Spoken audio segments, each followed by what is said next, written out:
This episode of the Creep Street Podcast is brought to you by Martini Coffee Roasters. You know, people always look at me weird when I say I start off every morning with a big old martini. But then I set them straight, and I tell them I'm talking about Martini Coffee Roasters coffee. A delicious coffee made by the Martini family. They roast their coffee using a traditional method of sight and sound to roast those little babies to perfection. And they also sell green coffee beans for those home roasters out there. And right now, fans of the Creep Street Podcast can get 20% off their entire order by using the code CREEPSTREET at martinicoffee.com. Once again, for 20% off your order, use the code CREEPSTREET at martinicoffee.com. Martini Coffee Roasters, the perfect coffee to keep you creeps caffeinated. You've taken a wrong turn down Creep Street.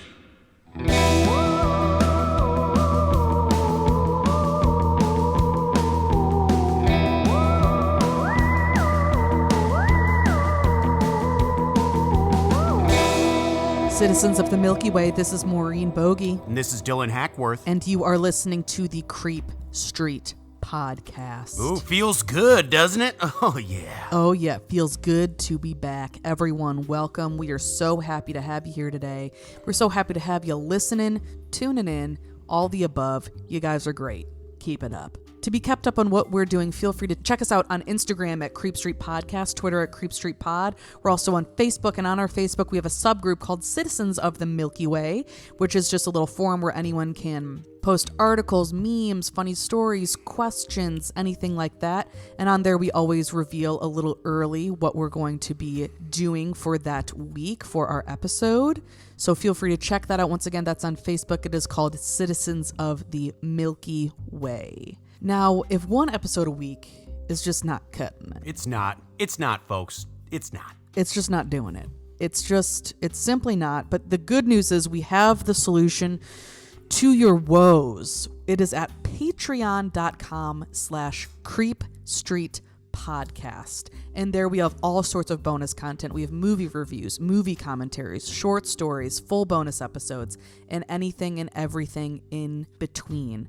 Oh, yeah. We've got a $2 tier, a $5 tier, and a $10 tier. So no matter your budget, you can get some extra Creep Street content. Once again, that is at patreon.com/creepstreetpodcast. Now, last week we did a little bit of that Macbeth, the curse of Macbeth. That's right. And we've had a lot of great response to that. We're so happy you all enjoyed that little theater nerd episode of ours. We hope you enjoyed it. We hope you just basked in the glow of the stage, of the boards. Oh, yeah. But this week, we're going back to a little bit of, some spookier, scarier, crazier content. Kind of going back to our bread and butter here. Oh, yeah. Yes, that is very true. Because we wanted to give the people a little bit of reprieve after our Halloween season, which was just chock full of just craziness, just very scary. Oh, yes. So the past couple weeks, we toned it back a little bit, but now we're heading back into Scary Town, baby. Yes, we are. It's Creep Street, baby. That's our address. So, Dylan, tell the fine people, what are we even talking about today? Oh, today is really going to make your blood run cold, folks. Today we are talking about the Los Feliz Murder House.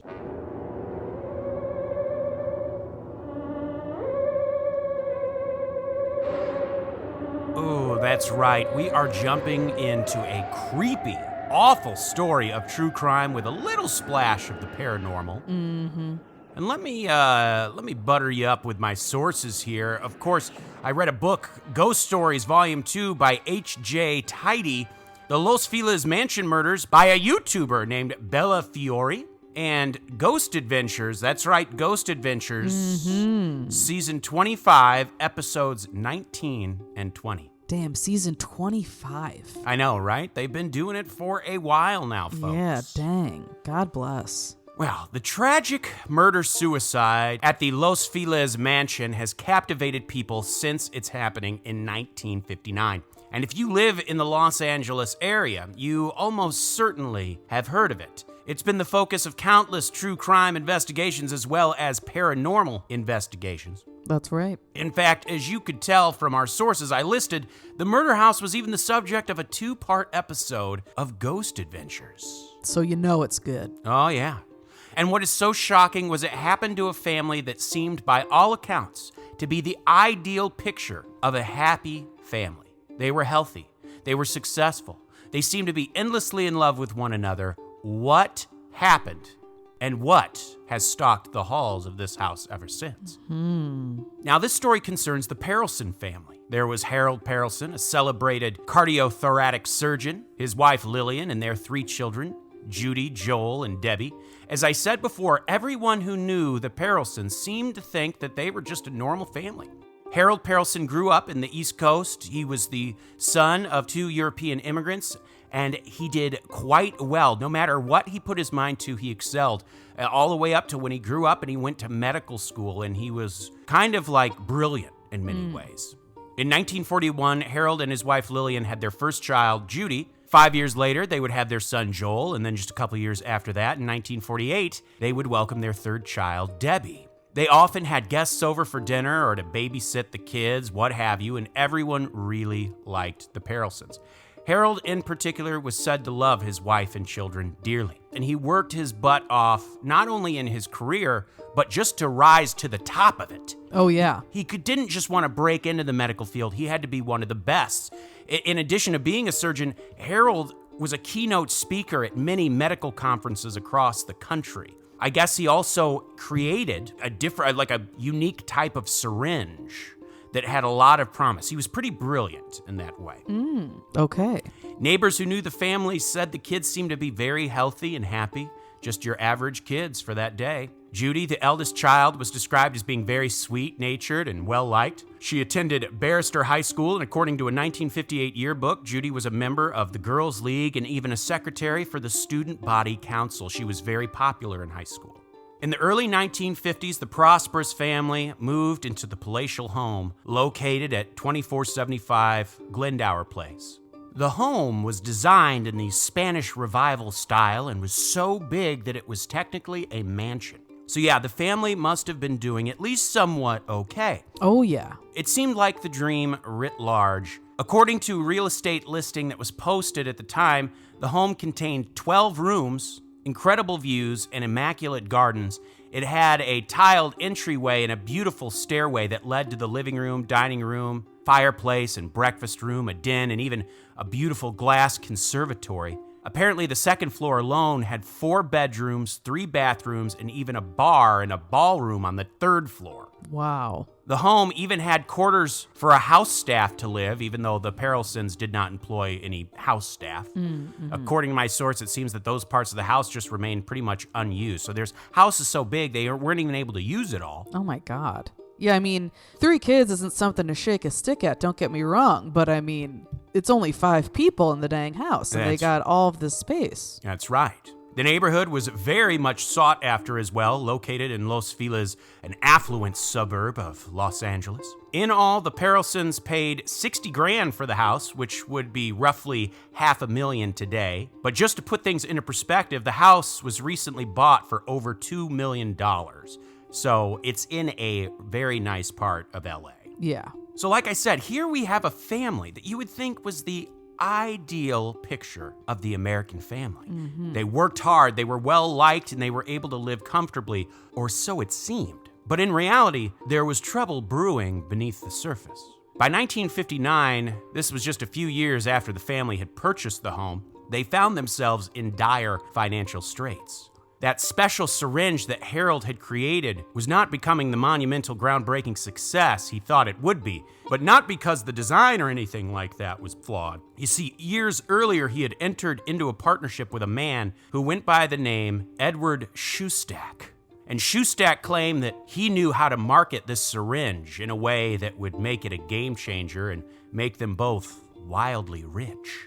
The two planned to split the profits evenly down the middle. Apparently, Harold and Lillian invested a total of $24,496 into this thing to try and get the thing off the ground. That's a lot of money even for today. Imagine how much that money was back then. Yeah, Jesus. According to an online inflation calculator I found, that would come out to just under $250,000 in today's money. Whew. Much of this money came from the family's savings. It seems it was here in the early 1950s that the family's problems began, and that would eventually lead to the shocking tragedy. In fact, in 1952, Harold took Shoestack to court, claiming he had used a fake name and willfully misled them in their partnership, which was true. He was apparently a con man. He had created like a fake company, didn't even give him his real name. Wow. And had like sold the rights to this thing to other people without him even knowing. Oh, God. The courtroom drama lasted for several years and, of course, burned through the money the family had.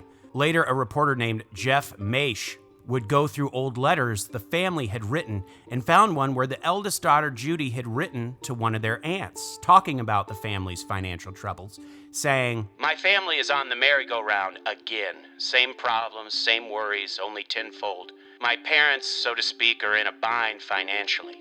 The letter was written just before the tragedy. But this wasn't the end of the family's financial woes. In 1957, Judy was driving her parents' car when she got into a nasty accident. Her siblings happened to be in the car as well. According to medical records, Judy suffered hand and knee injuries, a concussion, and severe shock. Joel had a head injury and severe shock to the nervous system, and little Debbie's cheek had been sliced as well.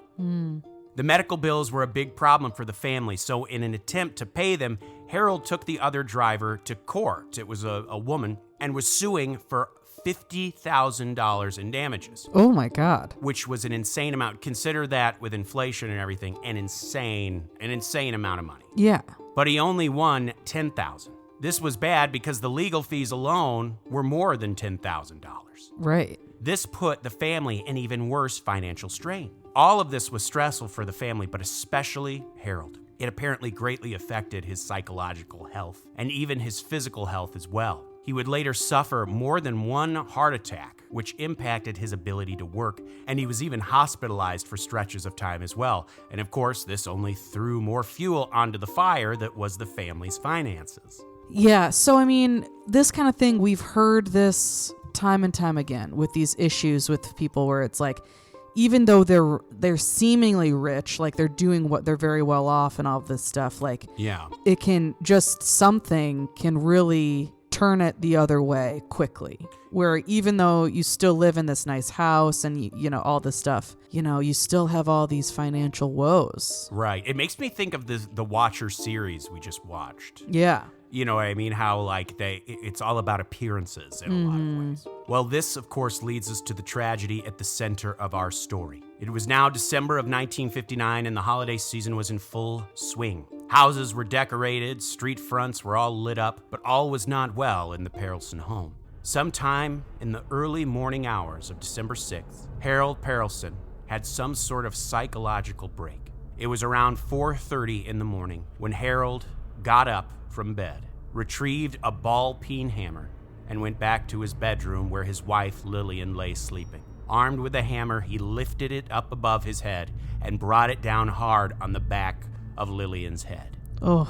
The attack was so swift and sudden, Lillian didn't even scream. As she laid lifeless and bleeding on the bed, Harold walked to his eldest daughter Judy's room and attacked her as well. She, however, was awake and held up her arms to block the blow, which did soften it somewhat. She screamed so loudly that the neighbors in the surrounding area were awakened. As Judy and her father struggled, he repeatedly urged her to just lay still and be quiet, that everything was okay. She was apparently able to play dead long enough until her father left the room, we assumed to go find the other two children. Once he left, Judy mustered what strength she had and got herself out of bed and fumbled her way in immense pain to her parents' room looking for her mother. Of course, she found the bludgeoned body of Lillian. Oh my God. Judy ran screaming out of the house and ran to her neighbor's home, the home of Dr. Sherry Lewis. Sherry Lewis had actually babysat Judy when she was younger and her younger siblings as well when they were young.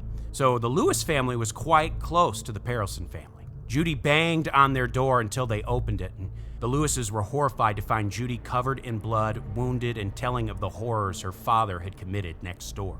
They were in utter shock. From the Lewis's home, Judy was taken to Central Receiving Hospital, where she was treated for a skull fracture and what my source describes as extreme bruising. So what happened to the younger children, Joel and Debbie? Here is something I find fascinating. Judy's screams awoke Joel and Debbie from their sleep, and they lay in their beds terrified. This is what happened next, according to a Los Angeles Times article. When the victim's screams awakened the two younger children, Perelson told them they simply had had a bad dream. His youngest daughter told police. "Go back to bed. This is a nightmare," he told the 11-year-old Debbie. As a result, she and her 13-year-old brother Joel escaped injury. Now, this is interesting to me, and I'll explain why. So Harold kills his wife, and then attempts to kill his daughter Judy. But my source says she was able to play dead until he left the room. Now, wouldn't you think that if he really wanted her dead, he would have just continued bludgeoning her until he was certain? I was wondering that too. Then when he left her room, he went to Joel and Debbie's room and told them that it was just a nightmare, but he didn't harm them. I have no idea, but it seems to me that while attacking Judy, Harold had sort of come to some sort of realization as to what he was doing. Right. Maybe hearing her scream sort of snapped him out of it or something. Very intriguing. Yeah, well, maybe because too, like, he was okay with killing them while they were asleep, so it wouldn't really be, you wouldn't hear their screams or their struggles or anything like that. But then because the two younger kids were awake because of Judy's screaming, he was like, I am not going to go through, like, bludgeoning them to death while they're awake kind of thing. Right. I don't know. Well, all this commotion happened to wake up one of their neighbors, a man named Marshall Ross. He had heard the screams and the sounds of a struggle, so he went over to the Perelsons' home. This is while Judy is over at the Lewis's. And he went inside, and thankfully he found the two younger children unharmed, hiding on the first floor. Keep in mind, Marshall has no idea yet that a murder had been committed. He was just coming over to make sure everyone was okay. For all he knew, there could have just been an accident of some kind. So Marshall cautiously makes his way up the stairs to where the bedrooms all were. And on the second floor, he comes face to face with Harold Perelson. He sees Harold covered in blood, holding a hammer in his hand. And when Marshall asked if everything was okay, Harold apparently just gruffly said not to bother him and to just go home. He then watched as Harold walked into the bathroom.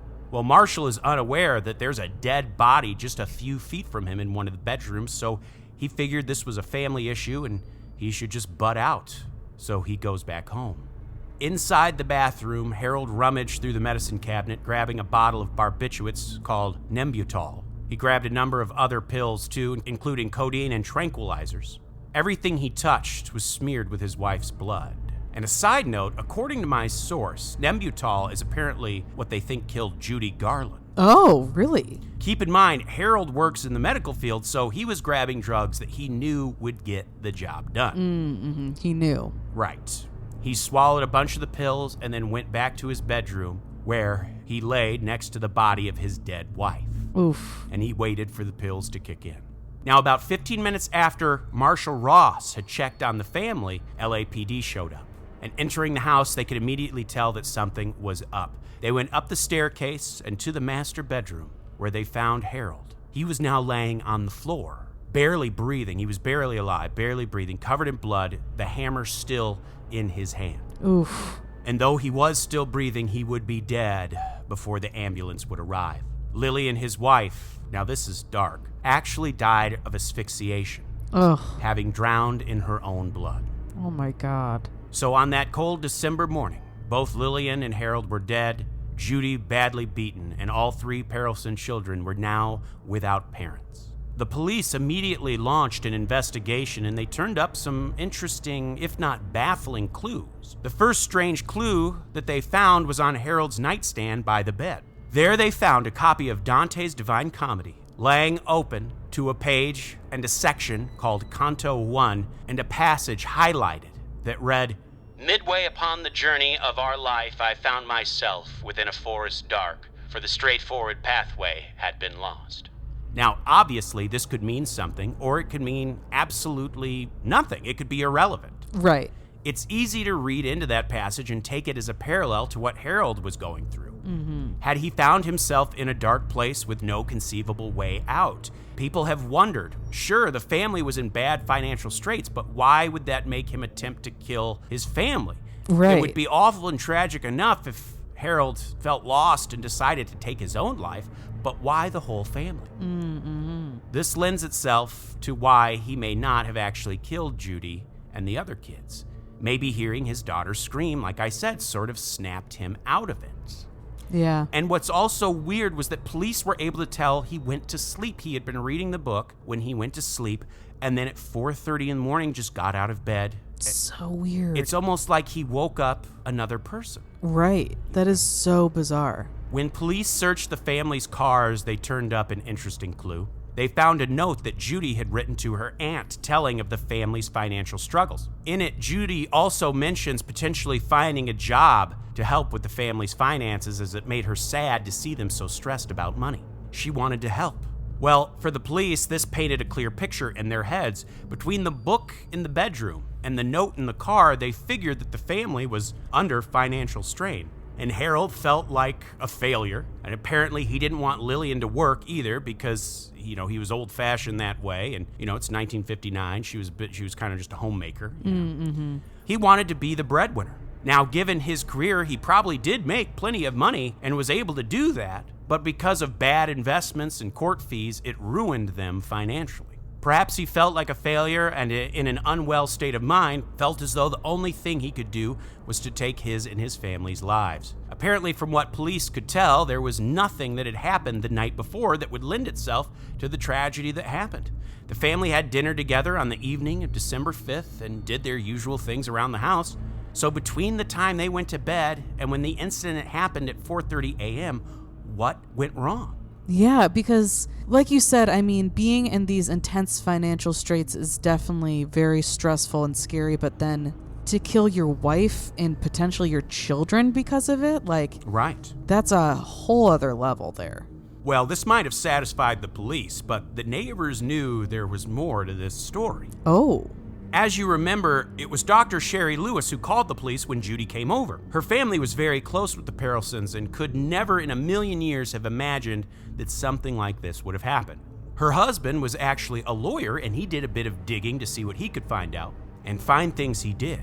So you remember how we were saying Harold had a series of heart attacks that had left him hospitalized and it made it hard for him to work. Turns out those weren't heart attacks, they were suicide attempts. Oh, wow. But even if Harold was suicidal, why would he have lashed out at his family the way that he did? Well, apparently, Lillian and the doctors were trying to get Harold committed to a psychiatric hospital. Yeah. And Harold saw this as humiliating and perhaps was lashing out. So the book I used as my source also speculates as to why Harold would kill Lillian and then attempt to kill Judy but spare the two younger children. From the clues found, we know that Judy was aware of the family's financial woes. Perhaps the two younger kids were oblivious to it, and Harold only wished to kill those who were aware of the financial problems. Right. There's also another factor that adds mystery to the story. Lillian's sister, Gertrude Salen, had apparently petitioned to take over as trustee for the children's compensation payments from the car accident. Oh. The source states that Gertrude would have no reason to do that unless she was aware of the family's financial problems. Just look at the fact that Harold tried to sue the other driver for so much money. Perhaps he thought this was an opportunity to make back some of the money he had lost. And perhaps Gertrude thought he wasn't trustworthy to handle the money that the kids were given. Oh, interesting. Very interesting. That makes sense. I could see that. Well, since then, there has been great strides made in the study of the human mind.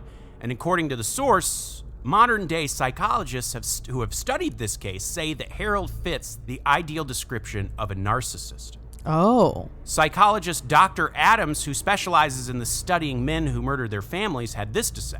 Many of these guys, these types of perpetrators, are very invested in their public image. When there is a prospect that their reputation or status can be harmed, they suffer a narcissistic injury. Their murders are almost like a type of damage control. Wow, that is interesting. Very interesting. And so sick and fucked up that you would do that just because you care so much about your image and what other people think. Absolutely. What fucking dumb shit is that? What a coward. If that happens to be the case. I mean, obviously it's awful to murder your family regardless, and it makes you a piece of shit regardless. But, like, yeah, if that's the case, like, fuck you, guy. Yeah, family annihilators are really fascinating. Like, they're terrible, and it's, like, hard to research them because it, like, makes you sick to your stomach, but it is just, like, such a fascinating thing. Right. Harold Perelson left no suicide notes, so we can never be sure of his true motives. The children quickly left that town and were taken in by Lillian's family. They moved to the East Coast and changed their names and have not publicly been heard from since. While there have been many that have tried to find them to interview them about the tragedy, they have stayed anonymous all these years. So, yeah, I mean, I guess that makes sense. I mean, that's like such a horrible thing that you've lived through. You probably want to just move on and not dwell on it. Right, absolutely. So I get it. I get it. So now we come to the paranormal aspect of this case. Please. Of course, when something as awful as this happens in a place, as it did in the Perelson home, it's no surprise that spooky tales are quick to follow. Oh, yeah. Since that horrible morning in December of 1959, no one has lived at the house. Folks have often visited it, however.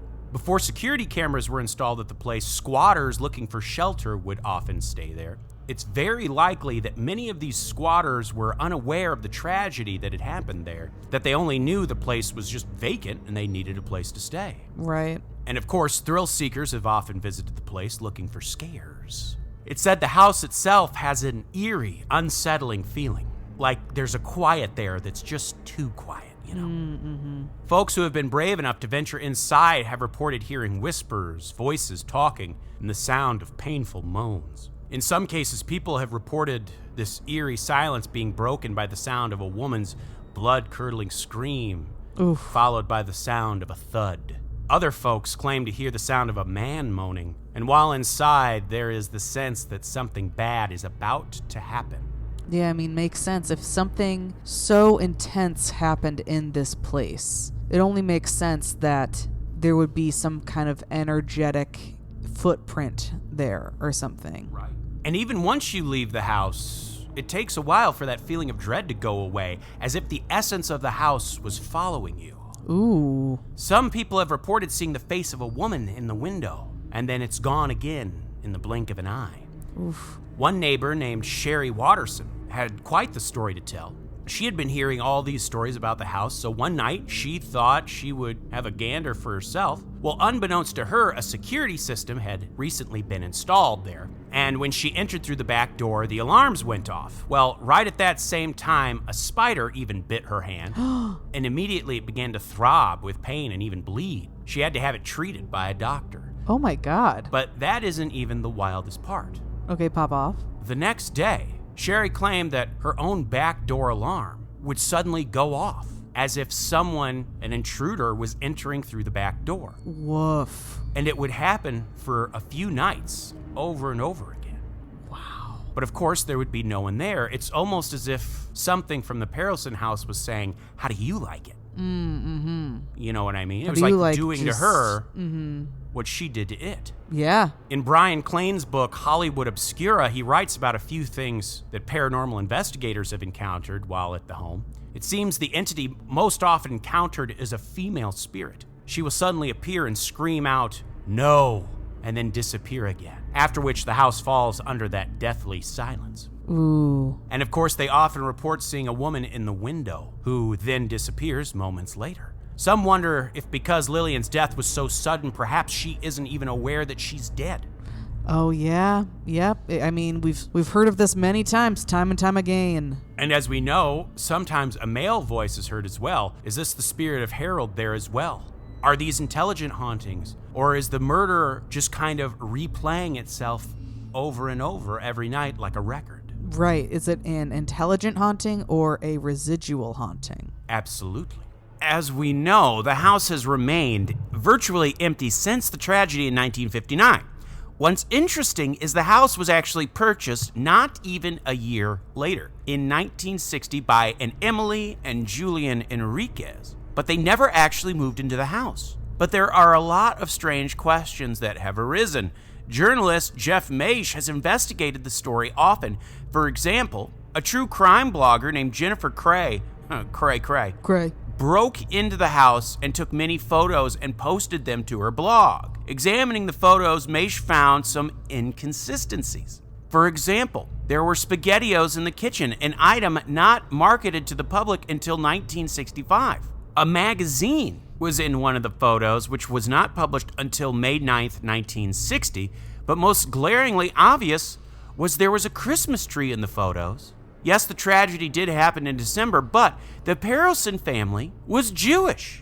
Why would they have a Christmas tree? Now, some sources I read said that, yes, they were Jewish, but they also just had a Christmas tree and stuff because they just liked the, in a lot of ways, Christmas has become almost like a secular holiday, even though it does have a religious background. In many ways, it's become, people of all walks of life who don't even follow the Christian faith celebrate Christmas. You know what I mean? So maybe that's true. Maybe they just had it around because they just kind of enjoyed the fun of it. The Christmas season. Yeah, absolutely. But still, that other stuff, it makes you wonder, were there squatters in the house or something like that? Exactly. That's a good point. Maybe squatters left it. Well, some speculate that perhaps a family did briefly move in not long after the murders. The magazine in the photos is just dated only 5 months after the tragedy. Perhaps this family was unaware of what had happened when they bought the place. Then in December, the anniversary of the tragedy, something very spooky happened and drove them from their home. Perhaps on the anniversary, the paranormal activity started kicking up. That's right. Well, after Emily and Julian Enriquez died in 1994, they left their house to their son, Rudy Enriquez. Rudy lived just a short drive away from the house, and rather than move into it, he installed a security system and decided to use it as storage. Well, Randy passed away in 2016, and the house, for the first time in many decades, went on the market.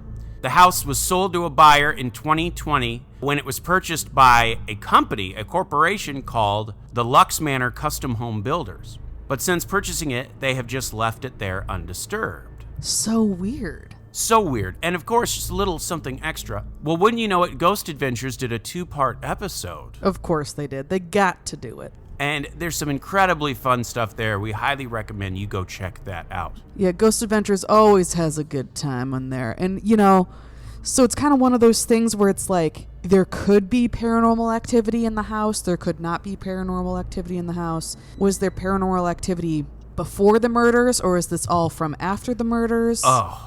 And I mean, you got to see what happens. Granted, it's Ghost Adventures. Who knows how much of it is on the level? But I mean, they get possessed. They have rituals. They have some people go in there and try to open certain realms of the afterlife. They do conjuring rituals. It goes batshit crazy. Damn. It goes batshit crazy. They start being rude to each other because they're possessed. Oh, it's naughty. It gets wild, folks. Go check out those 2 episodes. Please do. Dylan, thank you so much for doing all of that fantastic research. What a scary, weird story. Yes, it was my pleasure, my treasure. I hope all the Creep Streeters have enjoyed it. Absolutely. Now, Dylan, we've got a few thank yous to give out. Would you mind reading off those lovely names? That's right. I got a list of names. I wouldn't mind waking me up at 4:30 in the morning. Folks, the names of our top-tier Patreon subscribers, of course, the Dream James Watkins, the Finished Face via Olungfus, the Madman Marcus Hall, the Vivacious Vicky McHugh, the Tenacious Teresa Hackworth, the Heartbreak Kid Chris Hackworth, the Oh-So-Suave Sean Richardson, the British Bonebreaker Bex Martin, the Notorious Nicholas Barker, the Terrifying Taylor Lashmet, the Count of Cool Cameron Corliss, the Archduke of Attitude Adam Archer, the Sinister Sam Kiker, the Nightmare of New Zealand Noeline Vivilli, the Loathsome Johnny Love, the Carnivorous Kevin Bogey, the Killer Stud Carl Staub, the Firestarter Heather Carter, the Conqueror Christopher Damian Damaris, the Awfully Awesome Annie, the Murderous Maggie Leach, the Sir of Sexy Sam Hackworth, the Evil Elizabeth Riley, Lauren Hellfire Hernandez Lopez, the Maniacal Laura Maynard, the Vicious Karen Van Buren, the Arch Nemesis Aaron Bird, the Sadistic Sergio Castillo, the Rapscallion Ryan Crum, the Beast Benjamin Huang, the Devilish Chris Doucette, the Psycho Sam, the Electric Emily Zhang, the Ghoulish Gert Hankum, the Renegade Corey Ramos, the Crazed Carlos, and the Antagonist protagonist Andrew Paul. Thank you so much for listing off those top tier donors, and thank you so much to our top tier donors, to all of our Patreon subscribers, and to all of you for listening today. It really means the world to have you all as listeners. It is just a joy to be creating some Creep Street content for you all. And of course, like, rate, subscribe, hit us with 5 stars or a thumbs up on whatever outlet you listen to us on. And of course, spread the word, evangelize Creep Street, folks. Please do. Please do. My name is Dylan Hackworth. I'm Maureen Bogey. Good night and goodbye. Goodbye.